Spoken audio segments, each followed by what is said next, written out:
नमस्ते सलाम, मैं आपका विशाल सिंह। अभी हम एक फ़िल्म पे काम कर रहे हैं एंड इस फ़िल्म का नाम है बुलाती है मगर जाने का नहीं। और इस फ़िल्म का आपका प्रोडक्शन हाउस है संस्कृति क्रिएशंस फिल्म्स। डायरेक्टर आपके Vishal Yadav, technical director Rajesh Kumar Gorkha, cameraman है आपके प्रमोद पांडे एंड राइटर आपके त्रिलोकी हैं, त्रिलोकी गाजीपुरी।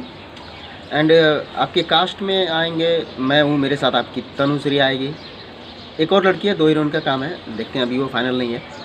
एंड रत्नेश बर्नवाल हैं, गोपाल राय हैं हमारे, आपके अयाज खान एंड और भी मार्केट के लोग हैं जो जैसा रिक्वायरमेंट है उसी हिसाब से हैं, काम कर रहे हैं। एंड पीआरओ हैं आपके अखिलेश सिंह।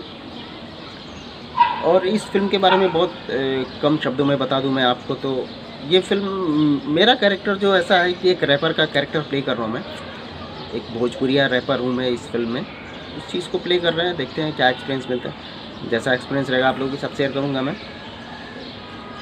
Thank you.